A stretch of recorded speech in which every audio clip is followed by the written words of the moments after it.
Hello everyone, अभी हम देखने वाले इसमें लास्ट वीडियो में हमने देख लिया था हिंदी का भाषिक स्वरूप, हिंदी भाषा की स्वनिम व्यवस्था। तो इसमें हमने देख लिया था स्वर वर्ण, मूल स्वर, संधि स्वर, जाति के अनुसार स्वरों के दो भेद। ठीक है, दो प्रकार देखा था हमने जाति के अनुसार। तो ये हमने देखा था सवर्ण और असवर्ण यानी सजातीय या विजातीय। और हमने फिर देखा था जीवा की स्थिति के अनुसार स्वरों के तीन भेद, जीवा की स्थिति के अनुसार अग्र स्वर, मध्य स्वर, पश्च स्वर, वो सब हमने देख लिया था। फिर लघु और गुरु देखा था जो कि मूल और संधि के जैसा ही है, वही है।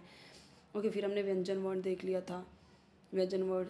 ठीक है, वो सारी चीज़ें हमारी हो चुकी हैं, ये भी हो चुका है। अब देखिए यहाँ पे दिया गया है प्रयत्न के आधार पर व्यंजनों के भेद, यानी आभ्यंतर प्रयत्न, या जहाँ पे हम कोशिश कर रहे हैं। और यहाँ पे आभ्यंतर प्रयत्न के आधार पर व्यंजन के तीन प्रकार बताए गए हैं। व्यंजन के कितने प्रकार हैं? तीन, स्पर्श, अंतस्थ और ऊष्म या संघर्षी। ठीक है, ये तीन प्रकार के हैं। यहाँ पे देख सकते हैं स्पर्श, अंतस्थ, ऊष्म या संघर्षी। तो फर्स्ट क्या है? स्पर्श व्यंजन। ये क्या है? ये वे व्यंजन हैं जिनके उच्चारण में जीभ है। इन व्यंजनों को उच्चारण स्थान के आधार पर 5 वर्गों में 5-5 की संख्या में बांटा गया है। क वर्ग, च वर्ग, त वर्ग, त वर्ग और प वर्ग। तो हम इसे कैसे बचपन में कैसे याद किया है? क च ट त प, क च ट त प। ठीक है, क च ट त प य, ऐसे यह तो अंतस्थ में आ जाता है। हमने सिर्फ इतना याद किया क च ट त प। इसका एक और इजी एग्जाम्पल, इजी ट्रिक है, आप इसको ऐसे कर सकते हो। क चोट ता प्यार, प से प्यार। ठीक है, कचोटता प्यार। तो दो तरीके से हमें स्कूल में हमारे या फिर कॉलेज में आप देखोगे, जब आपने अगर बीए किया है स्कूल में 12th तक, कॉलेज में, तब भी हमें ये बताया गया है कि ये वर्ग जो होते हैं तो कितने होते हैं वर्ग? टोटल 5 होते हैं। क वर्ग, च वर्ग, त वर्ग, प वर्ग। इसे लर्न करने के लिए हम बोल सकते हैं कचोटता प्यार, या फिर हमने तो ऐसे भी याद किया था कचट तप, कचट तप, कचट तप, बस ऐसे भी सिंपल सा है, इसमें कुछ है नहीं। अब इसमें क्या है? अब ये जो बोला गया ना तीन, उसको यहाँ पे देखिए बांटा गया है। अंत स्पर्श, अंतस्थ और ऊष्म या संघर्षी। तो स्पर्श में ये आ गया है, ये पूरा कचोटता प्यार वाले, क ख ग अंग च च य ट ट न थ न प म, ये पूरा आ गया स्पर्श व्यंजन में। स्पर्श व्यंजन में क्या आएगा? कचोटता प्यार। स्पर्श व्यंजन में क्या आएगा? कचोटता प्यार, कचोटता प्यार। और उसमें ये पूरा आ गया, जितना ये दिया गया है प तक पूरा। अंतस्थ व्यंजन में क्या आएगा? जो सेकेंड टाइप है अंतस्थ व्यंजन, उसमें आपका आएगा य र ल व। ऊष्म व्यंजन में क्या आएगा? श श स ह। ठीक है, ऊष्म व्यंजन में क्या आएगा? श श स ह। ओके, बहुत ही सिंपल है, ऐसे समझिए कि स्पर्श व्यंजन के बाद आ रहा है अंतस्थ व्यंजन। अंतस्थ व्यंजन में, स्पर्श व्यंजन में पूरा कचोटता प्यार आ गया। अंतस्थ जो अंदर से आ रहा है, अंदर से स्थित, य र ल व। प फ प फ म के बाद क्या आएगा? य र ल व, ये हो गया, इतना हो गया। ऊष्म व्यंजन जो श, एक घर्षण है, एक गर्मी है, ऊष्म है। श, गर्मी आ रही है ना जीप्स में से, श स ह, ऐसे। तो ये आ गया, बहुत ही इजी है, सीधी सी बात है। स्पर्श व्यंजन में क से लेके म तक कचोटता प्यार पूरा, ये वर्ग, क वर्ग से लेके प वर्ग तक पूरा आ गया। उसके बाद कितना बचा? म के बाद क्या आता है? य र ल व। ये 4 को इसमें जाएंगे, अंतस्थ व्यंजन, य र ल व। ठीक है, ऐसे याद कर लीजिए इसको। ये तो देखो बहुत सिंपल है, जैसे लव, लव एक लड़का है, ठीक है, और अंदर की बात है कि लव उसका यार है या लव का यार है, ऐसे कोई दोस्त हैं दो, ठीक है, दिखने में लग रहे हैं कि दुश्मन है, पर अंदर की बात है कि लव का ये यार है। ठीक है, कोई दो दोस्त हैं, इस तरीके से। या ऐसे समझ सकते हो, हमें लव किससे होता है? जो हमारे यार होते हैं, जो हमारे दोस्त यार हैं, उनसे हमें लव होता है, हमें अपने दोस्तों से ही प्यार होता है। ठीक है, तो ऐसे अंदर की बात क्या है कि यार से ही लव होता है। ठीक है, ऐसे समझ सकते हो, अपने अंदर की बात है, यारों से ही या यार से ही, यार यानी दोस्त, यार से लव होता है। ये फ़नी तरीका है ताकि लर्न हो जाए। वैसे तो बहुत सिंपल है। स्पर्श व्यंजन, अंतस्थ व्यंजन, ऊष्म व्यंजन, क से लेके म तक, यानी पूरा कचोटता प्यार ही पूरा स्पर्श व्यंजन है। ठीक है, अब कचोटता प्यार क्या करेगा, हृदय स्पर्शी होगा ना, हृदय को स्पर्श करने वाला होगा, छू लेने वाला होगा दिल को, तभी तो कचोटता प्यार है, तभी तो प्यार कचोट रहा है। ऐसे याद कीजिए। अंतस्थ व्यंजन में कैसे याद करोगे कि यार से ही लव होता है, अंदर की बात है कि यार से ही लव होता है, जो हमारे दोस्त यार हैं उनसे हमें प्यार होता है। ऊष्म व्यंजन यानी क्या होता है, जो गरम है। ऊष्म व्यंजन यानी जो गरम है। गरम देखिए, श हवा निकल रही है अंदर जीभ में से तो गरम लग रहा है, फिर वही श, फिर स, फिर ह, जो बचा इसे य र ल व श, तो 3 टाइप्स और एक एक करके हो गए, क ख ग घ पूरा ऐसे ख़त्म हो रहा है। अंतस्थ में 4 आए, य से लेके व तक, फिर ऊष्म में उसके आगे का य र ल व श श स ह। बच गया क्या, क्षत्र ज्ञ, वो किस में आ जाते हैं, वो तो आ जाते हैं आपका संयुक्त व्यंजन में, उसको छोड़ दो। अर्ध स्वर में क्या आ गया, अब इसमें से भी ये जो अंतस्थ व्यंजन है ये क्या है, अर्ध स्वर है, थोड़ा सा य अ, ठीक है, य, तो ये अर्ध स्वर में आएगा। व भी अर्ध स्वर है, य और व को अर्ध स्वर भी बोला गया। पार्श्विक क्या है, ल, ल क्या है, पार्श्विक, लुंठित या प्रकंपित, र र र र ऐसे आ रहा है, प्रकंपित है थोड़ा।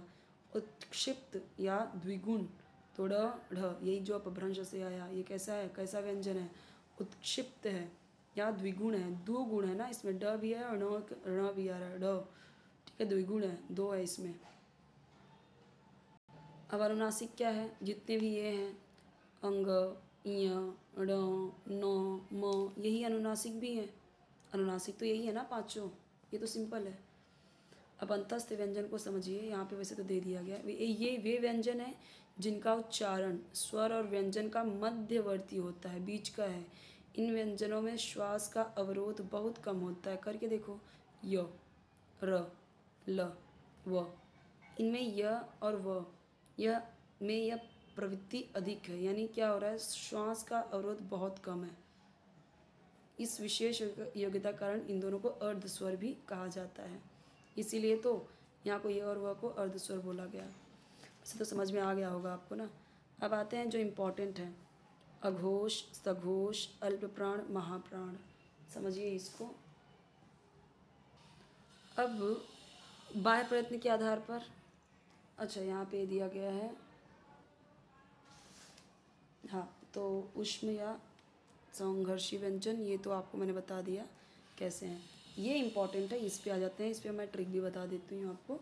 अघोष क्या है, सघोष क्या है, अघोष सघोष, तो क से लेके अंग तक में ही अघोष भी है सघोष भी है, इसी में लेके अंग तक अल्प प्राण भी है, कुछ कुछ महाप्राण है। कैसे, पहले अघोष सघोष का बताती हूँ। अघोष में देखोगे 1 2 श स अघोष हैं, बाकी सब के सब सघोष हैं, सब के सब। अब 1 2 ऐसे लिख लीजिए, 1 2 श स अघोष, बाकी सब सघोष, 1 2 श स अघोष, बाकी सब सघोष। 1 2 1 2 की बात हो रहा है, यानी कि क से लेके अंग तक के बीच में 1 और 2, 1 2 1 2 1 2 1 2, सब के सब अघोष। और क्या, श स, ये सब के सब क्या होंगे, अघोष होंगे, बाकी सब सघोष। जब ये आपको पता चल गया कि ये सब के सब अघोष हैं, तो जो बच गया वो सघोष ही होंगे ना। जब आपको पता है क में से जब 1 2 और ये 3 आ गए अघोष, तो बाकी के क्या होंगे, सघोष होंगे। तो इतना लन कर लो, 1 2 श स अघोष, बाकी सब सघोष, ऐसे याद रखना है। अब अल्प प्राण महाप्राण का क्या ट्रिक है, तो क से लेके अंग तक में कुछ अल्प प्राण है, कुछ महाप्राण है। अब ये थोड़ा सा ट्रिकी हो जाएगा, इसके लिए मैं आपको इसका एक ट्रिक बताती हूँ। देखो, ज़्यादा 1 3 5 मत कर, नहीं तो 2 4 मार दूंगी, बोलते हैं ना, ज़्यादा 3 5 हमसे मत करें, यहाँ से भागो, ऐसा बोलते हैं। आप ऐसा अवधी लैंग्वेज में देखे होंगे, या फिर हिंदी लैंग्वेज में भी आपने देखा होगा, मुझसे ज़्यादा 3 5 मत करो, यहाँ से निकलो, नहीं तो 2 4 लगा दूंगी। तो वो 2 4 लगा दूंगी बोलो, या 2 4 मार दूंगी, तो मार से क्या हो गया, महाप्राण, या फिर ऐसे बोल सकते हो, ज़्यादा 1 3 5 मत करो, नहीं तो 2 4 महान लोगों को बुला लूँगी या बुला लूँगा। महान यानी महान लोगों को बुला देंगे तो धो देंगे, ऐसा महान, तो ऐसा भी बोल सकते हो। नहीं तो 2 4 महान ऐसे भी लिख सकते हो, महान लोगों को बुला लूँगी, आगे लिख लेना। तो महान से क्या हो गया, महाप्राण, यानी क्या हो गया। अब यहाँ पे समझिए, ज़्यादा 1 3 5 मत करो। तो ये देखिए क ख ग घ अंग, तो 1 3 5 अल्प प्राण में क्या आएगा, मैंने यहाँ पे बताया, ये ज़्यादा 1 3 5 मत कर, ये क्या होगा आपका, ये अल्प प्राण होगा,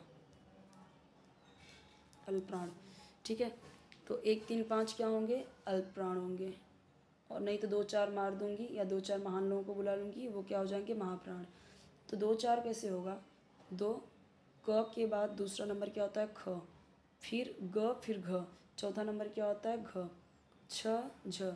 यहाँ पे आप देखिए ये वाला, ठीक है, मैंने क्या बोला यहाँ पे 2 4, तो 2 ख घ छ झ, यहाँ पे मैच करते जाइए, ठ ढ सब आ रहा है ना, दूसरा और चौथा लेटर आ रहा है, दूसरा चौथा, थ ध, ठीक है, फ भ आया ना, 2 4 2 4, तो ये क्या होगा, ये महाप्राण होंगे।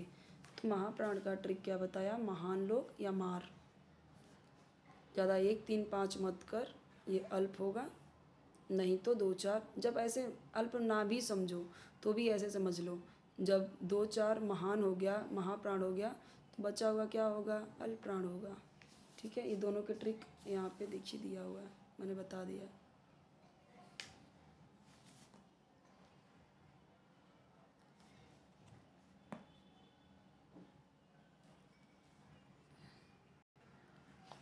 ओके, आई होप कि आपको यहाँ पे समझा होगा। अब यहाँ पे क्या दिया गया है, उपर्युक्त के साथ साथ निम्न वर्ण भी हैं। अल्प प्राण अंतस्थ व्यंजन होते हैं, सभी स्वर अल्प प्राण हैं, महाप्राण ऊष्म व्यंजन। इसको ऐसा समझ लीजिए कि महाप्राण क्या होते हैं, ऊष्म व्यंजन होते हैं, ठीक है। ऊष्म व्यंजन पता है ना क्या क्या होते हैं, यहाँ पे देखो, ये ऊष्म व्यंजन महाप्राण होंगे। ऊष्म व्यंजन क्या होंगे, महाप्राण होंगे। अल्प प्राण क्या होंगे, अंतस्थ व्यंजन, और सभी स्वर अल्प प्राण होते हैं। यही है यहाँ पे भी, ये वे व्यंजन होते हैं जिनके उच्चारण में विशेष रूप से श्वास का घर्षण होता है। वस्तुतः जीभ तथा होठों के निकट आने के कारण इनके उच्चारण में वायु रगड़ खाती है, बाहर निकलती है, वह इसी संघर्ष घर्षण होता है। ये संख्या में श, श, स, ह इस तरीके से होता है। अब जो चीज़ें हमने वहाँ पे देखी, मैंने आपको ट्रिक के थ्रू समझाई, उसी को यहाँ पे डिटेल में दिया गया है। घोष, सघोष, अघोष वर्ण, महाप्राण व्यंजन, अल्पप्राण व्यंजन। तो ये देखो, वो जो चीज़ समझाई है ना, वही यहाँ पे दिया गया है।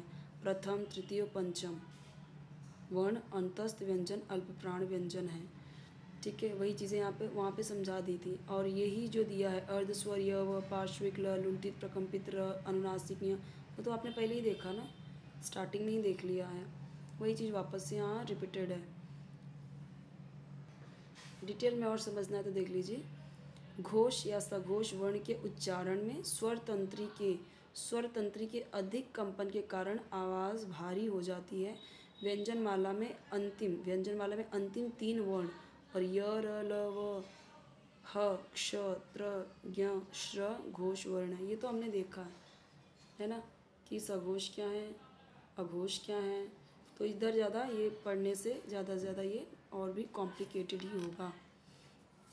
संयुक्त व्यंजन हर कोई जानता है, जिसमें लास्ट वीडियो में भी बताया था, क्ष, त्र, ज्ञ, श्र ये मूल व्यंजन नहीं है। इनकी रचना 2 व्यंजनों के मेल से हुई है, मैंने भी बताया था आपको। ये क और श, यानी आधा क और श को मिला के क्या बना, ये क्ष, तो अभी तो हम बोलते हैं कक्षा, ठीक है।